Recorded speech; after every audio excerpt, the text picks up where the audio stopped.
17 বছর পর জামাত ইসলামীর রাজনীতিতে একটা তাৎপর্যপূর্ণ ঘটনা ঘটেছে।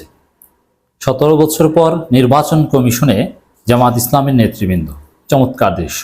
এক সময় কামরুজ্জামান, কাদের মোল্লা, মীর কাশেম আলী, দেলোয়ার হোসেন সাইদি এরা যে নির্বাচন কমিশনে যেতেন, নিবন্ধন সংক্রান্ত বা নানান বিষয়ে বৈঠকে নির্বাচন কমিশনে ডেকেছিল। That was end. তারপরে আর সেই সুযোগ হয়নি। এক পর্যায়ে তো নির্বাচন কমিশন জামাতকে নিবন্ধনে বাতিল করে দিল। অবশেষে সে অধ্যায়ের সমাপ্তি, নতুন অধ্যায়ের শুরু। জামাত ইসলামের একটা প্রতিনিধি দল তারা নির্বাচন কমিশনে গিয়েছে, তারা সাক্ষাৎ করেছে, অনেকগুলো প্রস্তাবনা দিয়ে এসেছে এবং জামাত যে প্রস্তাবনা দিয়ে এসেছে এবং কিছু সাব কথা নির্বাচন কমিশনকে বলে এসেছে, এটা বাংলাদেশের রাজনীতিতে একটা নতুন সমীকরণ নিয়ে আসবে এবং নতুন ঘটনা ঘটাবে। এদিক থেকে জামাত ইসলামীর প্রস্তাবনাগুলো অত্যন্ত তাৎপর্যপূর্ণ। দর্শক, কয়েকটা দিক। জামাত যেটা বলছে, ভোটের জন্য নিবন্ধনের প্রয়োজন নেই মনে করে জামাত, এটার কয়েকটা অর্থ হতে পারে। হ্যাঁ, এটা থিওরিটিক্যালি চমৎকার কথা। এই নিবন্ধন প্রসেস, অমুক তমুক, এগুলো গণতন্ত্রের বিকাশে বাধা। নিবন্ধিত দলও তো একটা সিট পায় না। নিবন্ধিত দলের কোথাও জামানত রক্ষা হয় না, এটা হয় না? হয়। অতএব নিবন্ধন কি ধুয়ে পানি খাবে নাকি? অনিবন্ধিত দলও অনেক বেশি ভোট পায়। সাপোজ জামাত ইসলামের নিবন্ধন ছিল না, তাতে কি হয়েছে? জামাতের লোকজন নির্বাচন যখন করতে চেয়েছে, করেছে না? কোনো সমস্যা হয়েছে? তারা ভোট পেয়েছে না? অথচ জামাত তখন তৃতীয় বৃহত্তম রাজনৈতিক দল ছিল। এবং নিবন্ধন জিনিসটা একটা ফালতু জিনিস, এগুলো কোনো উপকারিতা নেই। বরং এই আইনি জটিলতায় রাজনৈতিক দলগুলো আরো হয়রানির শিকার হয়। নতুন নতুন দল প্রতিষ্ঠা এবং গণতন্ত্রের বিকাশে নতুন দল নিঃসন্দেহে প্রয়োজনীয়। নতুন ধারা রাজনীতি, এগুলোর পথে একটা বাধা এই নিবন্ধন সংক্রান্ত জটিলতা। এটা হাসিনার বা ভারতের সৃষ্ট ছিল। 111 সরকার এটা কায়েম করেছিল। এটা কোনো গণতান্ত্রিক সরকার এই সিস্টেম ইন্ট্রোডিউস করেনি। অতএব জামাতের যে এই দাবি যে ভোটের জন্য নিবন্ধনের প্রয়োজন নেই, এটা শতভাগ সঠিক, আমরা এর সাথে একমত। তবে এখানে আরেকটা দিক থাকতে পারে, সেটা হচ্ছে যে জামাত ইসলামের নিবন্ধন নিয়ে জটিলতা কিন্তু কাটেনি। এখনো জামাত নিবন্ধন ফিরে পায়নি কোর্টের রায়। এর মানে এটা নিয়ে কোনো জটিলতা আছে বলে জামাত হয়তো মনে করে, যে কারণে নিবন্ধন ইস্যুর বিরোধিতা জামাত করছে।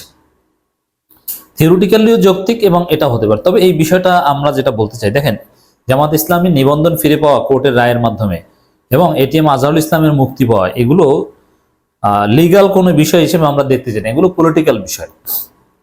সরকারকে চাপ দিয়ে পলিটিক্যালি নেগোসিয়েট করে ওটা এক সপ্তাহের মধ্যে এটিএম আজহারুল ইসলামকে মুক্ত করা এবং নিবন্ধন ফিরে পাওয়া সম্ভব।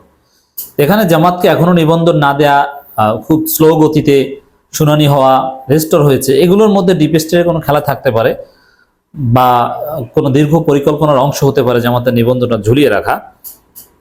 এই জন্য জামাত হয়তো নিবন্ধন ইস্যুরই বিরোধিতা করছে। আমরাও নিবন্ধন সিস্টেমটা উঠিয়ে দেওয়ার দাবি করছি। ছাত্রদের নতুন এক বা একাধিক দল আসছে, নিবন্ধনের কোনো প্রয়োজন নেই।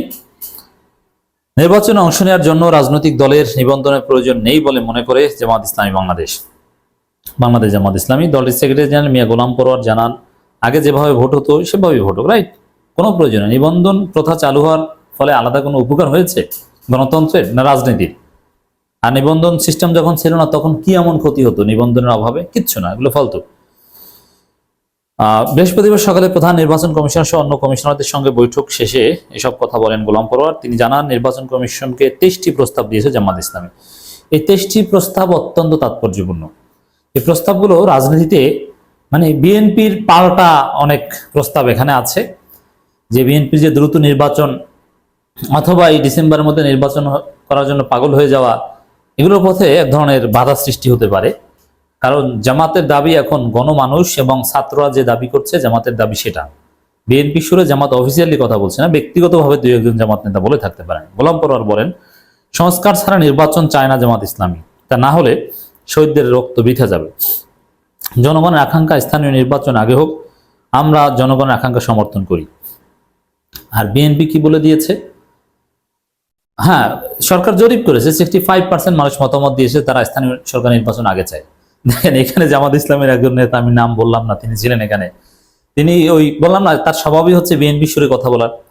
তিনি বলেছিলেন যে আগে জাতীয় সংসদ নির্বাচনের আগে স্থানীয় সরকার নির্বাচন কিংবা নির্দলীয় সরকার অধীনে স্থানীয় সরকার নির্বাচন নজির নাই, প্রথম আলোর সাথে বলেছেন। মানে বিএনপিকে সমর্থন করা তার একটা অভ্যাস, কিন্তু না, জামাতের অফিসিয়াল স্ট্যান্ড দেখেছেন না? জামাত আগে স্থানীয় সরকার নির্বাচন চায়, ছাত্ররা চায়, সবাই চায়, জনগণ চায়, জন আকাঙ্ক্ষা, এটা হচ্ছে সবচেয়ে উপরে। জনগণের চাওয়ার উপরে তো কোনো কথা নেই। এখন বিএনপি এখানে এতটা অ্যান্টাগনিস্টিক, তারা বলছে আগে স্থানীয় সরকার নির্বাচন আয়োজন করলে তারা নির্বাচন অংশগ্রহণ করবে না, এটা নিয়ে আলাদা আলোচনা করবে। মানে রাজনীতিতে যে বড় কিছু ঘটতে যাচ্ছে এবং বিএনপির উল্টো দাবি করলো, এবং সরকার চায়, জামাত চায়, ছাত্র চায়, জনগণ চায়, বিএনপি চায় উল্টোটা। এর মানে সামনে রাজনীতিতে কিছু ফাটাফাটি আছে, অপেক্ষা করেন। ইসিকে দেওয়া প্রস্তাব নিয়ে গোলাম পরোয়ার জানান, আনুপাতিক প্রতিনিধিত্ব চায় জামাত। 91 অনুচ্ছেদে পুনর্বহালের মাধ্যমে ভোট বাতিলের ব্যবস্থা পুনর্বহাল দাবি জানানো হয়েছে। প্রবাসীদের ভোট দেওয়ার ব্যবস্থা করতে হবে। দল নিবন্ধন আইনের শর্ত শিথিল করার প্রস্তাব, নিবন্ধন সিস্টেমটা বাতিল করে দিলেই পারে। আর এটা নিয়ে ভাবছে, এটা নিয়ে ভাবছে, কথা কিন্তু সরকারের পক্ষ থেকে বা সংস্কার কমিশনে বলেছে। দেখেন এখন দর্শক, এখানে আনুপাতিক প্রতিনিধিত্ব, এটা কিন্তু বিএনপির উল্টো দাবি। এখানে জনগণ আনুপাতিক প্রতিনিধিত্ব চায়, ছাত্ররা চায়, চরমোনাই চায়, অধিকাংশ রাজনৈতিক দল চায়, এমনকি সংস্কার কমিশনও চায়, বিএনপি চায় না। তো এটা নিয়েও রাজনীতিতে অনেক অঘটন ঘটবে। অর্থাৎ নির্বাচন হবে দেশে, এত সহজ নয়। রাজনৈতিক দলগুলোর মধ্যে ঐক্যমতের তো কোনো খবরই নেই। জামাত বলে একটা, বিএনপি বলে একটা। এ সময় গোলাম পরোয়ার দাবি করেন, জাতিসংঘের মানবাধিকার কমিশনে জামাত ইসলামীর ইন্টারভিউ না দেওয়ার তথ্য সঠিক নয়, এটা আলাদা বিষয়, এটা নিয়ে আমরা আলাদা আলোচনা করেছি।